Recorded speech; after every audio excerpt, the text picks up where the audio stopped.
and welcome to Coco's Kitchen.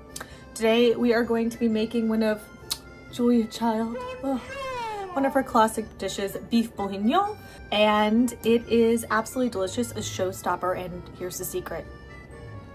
It's super simple. It's a peasant dish. It's made of super simple ingredients. It's one pot, guys. One pot. I sliced my finger open on a tin can last night, so cooker beware. But let's make it together and you'll be able to whip this out. It does take a little while, but most of that's braising. So let's get to cooking. Celery, carrots, onion, bay leaf, bacon, chuck, and of course wine. Let's get to cooking. I'll be following mostly Julia Child's Mastering the Art of French Cooking recipe for her infamous beef bourguignon.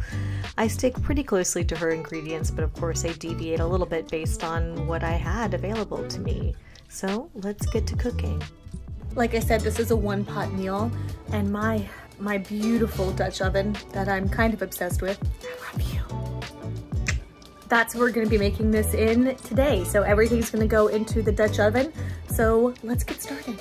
First thing we're going to do is going to chop the bacon, and that is because the bacon fat is going to liquefy beautifully in the bottom of our pan, and we're actually going to use that to fry the rest of our meat and vegetables in.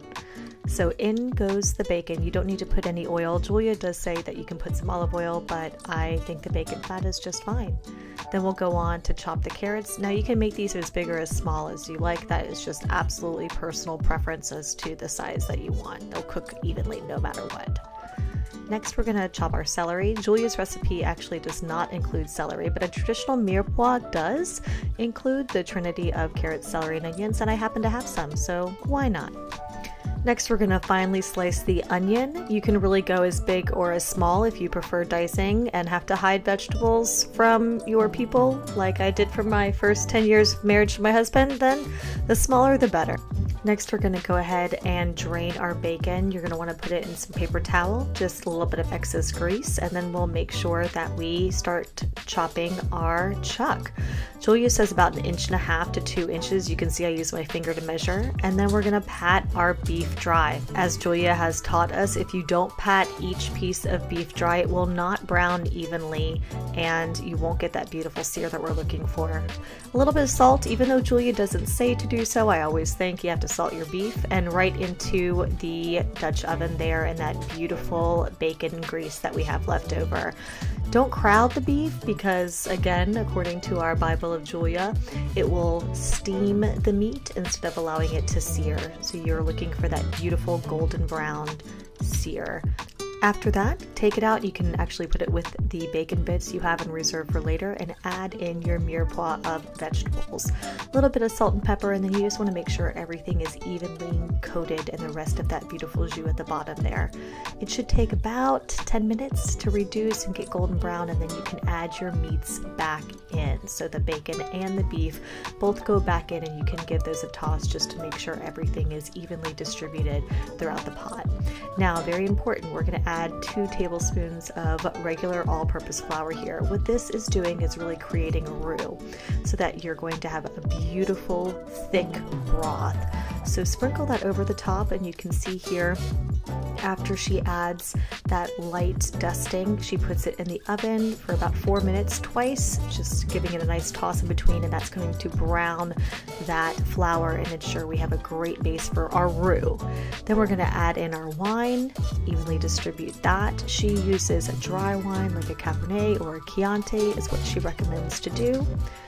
And then, of course, our broth. So you can use a bouillon. I happen to have some homemade broth, chicken or beef. I actually use chicken because it's what I had on hand. Evenly incorporate that by giving it a nice toss around.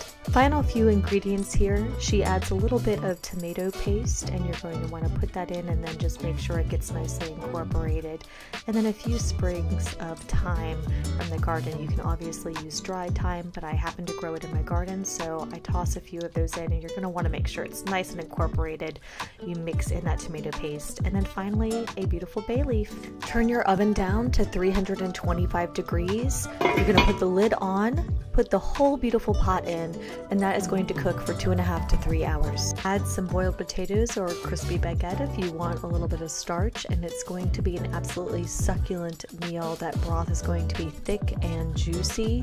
Those vegetables are going to be cooked through. It's going to taste absolutely amazing. You won't even need a knife. That meat will just fall right apart off the spoon, and it will impress anyone that you have over for dinner that you've made Julia Child's beef bourguignon.